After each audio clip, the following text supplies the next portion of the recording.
এই ভিডিওতে class 7-এর question paper নিয়ে আলোচনা করছি। গত বছরের যে কোয়েশ্চেন পেপারটা ছিল সেটা নিয়ে আলোচনা করছি। এখানে দেখতে পাচ্ছ তোমরা কোয়েশ্চেন পেপার। তো এটা হচ্ছে সেট এ, কোয়েশ্চেন সেট হচ্ছে এটা। আর এখানে দেখিয়ে দিচ্ছি তোমাদেরকে, দেখো মোট নম্বর হচ্ছে 80 মার্ক, আর এখানে আছে সময় হচ্ছে 3 ঘন্টা, আর টোটাল পেজ প্রিন্ট করা রয়েছে 7টা।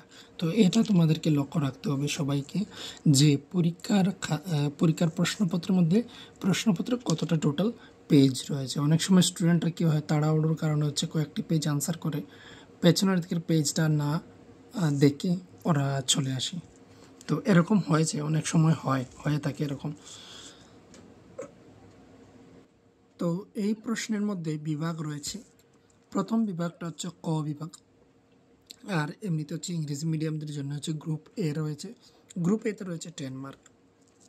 প্রথমে রয়েছে এখানে পুরোপুরি দেখতে পাচ্ছ একটা প্যাসেজ, মরুভূমিতে ক্ষয়ীভবন কিংবা অবক্ষেপণের জন্য দায়ী হচ্ছে বায়ু প্রবাহ, এই বলে এখানে দেওয়া রয়েছে। তোমরা এটা যদি তোমাদের প্রয়োজনে প্র্যাকটিস করতে চাও তাহলে তোমরা ফেসবুক গ্রুপ থেকে পেয়ে যাবে কোয়েশ্চেন পেপারটা, আর নয়তো এখান থেকে স্ক্রিনশট নিয়ে নিতে পারো। তারপর হচ্ছে এখানে রয়েছে ইংরেজিতে, দেখতে পাচ্ছ। এবার হচ্ছে প্রশ্ন দেখে নেব। প্রশ্ন হচ্ছে এখানে শুরু হয়েছে, দেখতে পাচ্ছ তোমরা। এই হচ্ছে প্রশ্ন শুরু হয়েছে, মরুভূমি ক্ষয়ীভবন কিংবা অবক্ষেপণের জন্য দায়ী কি? তাই হচ্ছে বায়ু প্রবাহ। তারপর হচ্ছে নাম্বার 2, পাহাড়ের আকারে সঞ্চিত বালিকণাগুলিকে কি বলা হয়? এই রয়েছে একটা প্রশ্ন। লোহেস ভূমি কোথায় দেখা যায়? তারপর হচ্ছে যখন বিস্তীর্ণ এলাকা জুড়ে বালি সঞ্চিত হয় তখন তাকে কি বলা হয়? ওই প্যাসেজের মধ্যেই আনসারগুলো রয়েছে। মরুভূমিতে কখনো কখনো কোন আকৃতির শিলা দেখতে পাওয়া যায়? তারপর হচ্ছে বায়ুপ্রবাহ শিলাখণ্ডের কোন দিকে বেশি ক্ষয় সাধন করে? সঙ্গে হচ্ছে ইংরেজিতেও দেওয়া রয়েছে, কিন্তু সেগুলি আর আমি এখানে পড়লাম না, তোমরা এখানে দেখতে পাচ্ছ। তারপর হচ্ছে শূন্যস্থান পূরণ করো। শিলাখণ্ডগুলোর তলদেশ সরু এবং মস্তক ড্যাশ হয়। তারপর হচ্ছে বালিকণাগুলো খুব ড্যাশ ও ড্যাশ হলে বায়ুপ্রবাহ তাদের বহুদূর উড়িয়ে নিয়ে যেতে পারে। এই হচ্ছে পরবর্তী পেজ, হচ্ছে এখানে রয়েছে কোয়েশ্চেন, দেখতে পাচ্ছ। সেই এখানে হচ্ছে সঠিক উত্তর বাছাই করো। তারপর 2 কোনটি প্রাকৃতিক বাস্তুতন্ত্র নয়? কোনটা প্রাকৃতিক বাস্তুতন্ত্র নয়?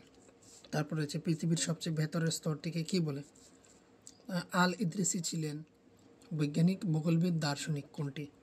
পাণ্ডুলিপি লেখা হতো ছাপাখানায়, হাতে, পাথরে, কিসের মধ্যে? তারপর হচ্ছে সর্বজনীন ভোটাধিকার গড়ে উঠেছে সাম্যের ভিত্তিতে, একতার ভিত্তিতে, স্বাধীনতার ভিত্তিতে, এইগুলো রয়েছে প্রশ্ন।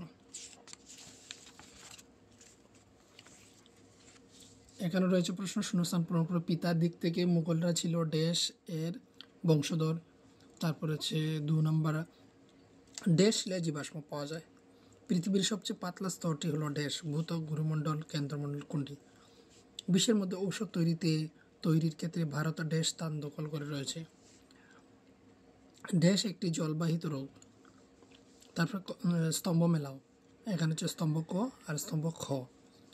শিয়াল, আবুল ফজল, এদিকে হচ্ছে কেন্দ্রমণ্ডল, এদিকে হচ্ছে সুস্থ থাকা।